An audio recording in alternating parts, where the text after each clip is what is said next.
What do you say to the people who say, Sophie Cunningham, she shoots those three-pointers, makes them look like free throws? I'm like, good. That's what I get paid to do. I should. You do get paid. The basketball world truly believed the Indiana Fever had finally solved everything after a brutal season packed with record-breaking ratings, non-stop national attention, and unbelievable internal pressure.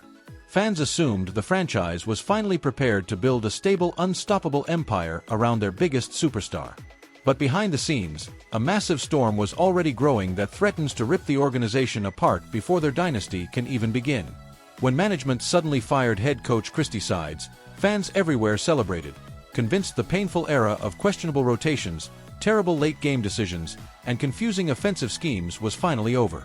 Everyone believed the road was finally clear for a modern coaching staff that would unleash the roster, increase the pace, and dominate the league.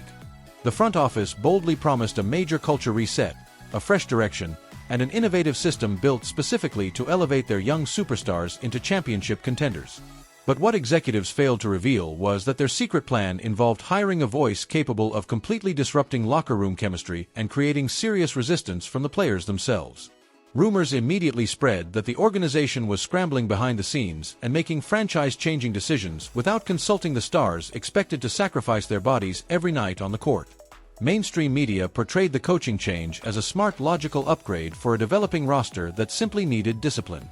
But league insiders painted a far darker picture of a franchise spiraling into chaos, with players allegedly feeling ignored, blindsided, and pushed to their limits by executives disconnected from the reality of the modern game.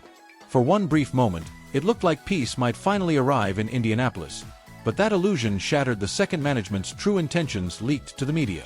What followed triggered a wave of frustration, rumors, and locker room ultimatums nobody expected. The instant Stephanie White became linked to the Indiana Fever coaching vacancy, the atmosphere inside the facility shifted from excitement to suffocating anxiety because everyone familiar with recent WNBA history knows exactly how strict and uncompromising her system can be.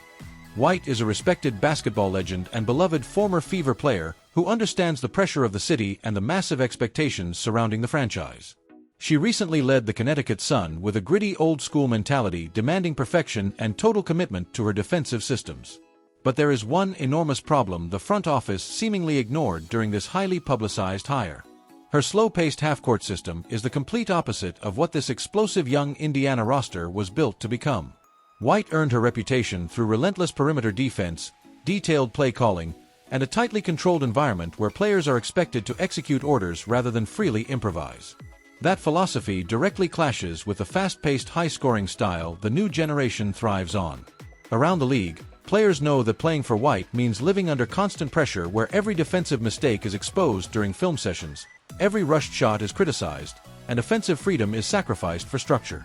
That strategy might work perfectly for veteran teams grinding through ugly playoff battles, but placing that same restrictive system on a young athletic offensive roster feels like the perfect recipe for locker room disaster. White is a respected basketball legend and beloved former Fever player who understands the pressure of the city and the massive expectations surrounding the franchise. She recently led the Connecticut Sun with a gritty old-school mentality demanding perfection and total commitment to her defensive systems. But there is one enormous problem the front office seemingly ignored during this highly publicized hire. Her slow-paced half-court system is the complete opposite of what this explosive young Indiana roster was built to become. White earned her reputation through relentless perimeter defense, detailed play calling, and a tightly controlled environment where players are expected to execute orders rather than freely improvise. That philosophy directly clashes with the fast-paced, high-scoring style the new generation thrives on. Around the league, players know that playing for White means living under constant pressure where every defensive mistake is exposed during film sessions, every rushed shot is criticized, and offensive freedom is sacrificed for structure. That strategy might work perfectly for veteran teams grinding through ugly playoff battles, but placing that same restrictive system on a young athletic offensive roster feels like the perfect recipe for locker room disaster. Instead, the franchise appeared ready to hand control to a coach famous for slow, structured half-court basketball while ignoring the reality that Clark's greatest strength is her ability to thrive in chaos, push the tempo, and destroy defenses before they can even get organized. Rumors exploded across social media claiming Clark and her inner circle were deeply frustrated with the direction of the franchise and believed executives were failing to build the right system around her unique abilities. She didn't just want a new coach. She wanted someone who understood that the future of women's basketball is fast, explosive, and creative, not trapped inside outdated philosophies that punish offensive freedom. Those whispers of frustration sent shockwaves throughout the league because a dissatisfied superstar with a massive global platform is every executive's nightmare. Clark has always been known as a fierce competitor obsessed with winning, but she also understands her own value.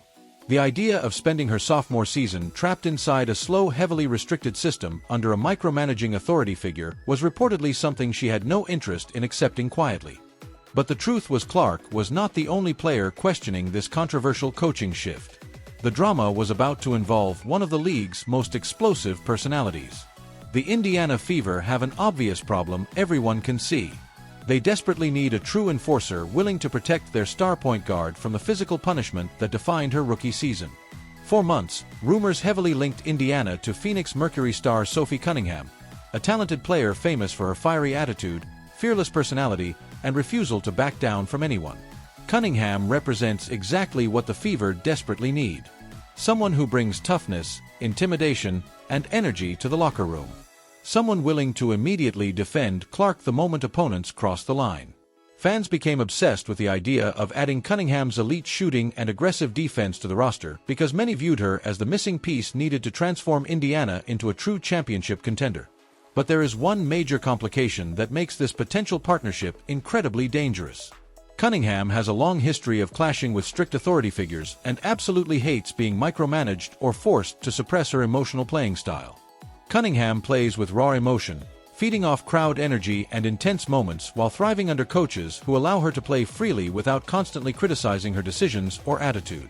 The idea of her joining a team controlled by Stephanie White feels disastrous because White's demand for discipline and strict structure directly conflicts with everything that makes Cunningham such a dangerous player. Rumors quickly spread that White's presence alone could become a deal-breaker if Cunningham seriously considered Indiana because she reportedly has no interest in spending the prime of her career fighting with a coach determined to limit her natural fire and force her into a robotic role. This situation created a tense standoff inside the organization. The front office desperately wanted Cunningham's toughness while simultaneously moving toward a coaching philosophy likely to repel the exact type of fearless enforcer they need beside Clark. And as those conflicting agendas collided behind the scenes, tension inside the locker room reportedly reached a dangerous boiling point that could reshape the future of the WNBA.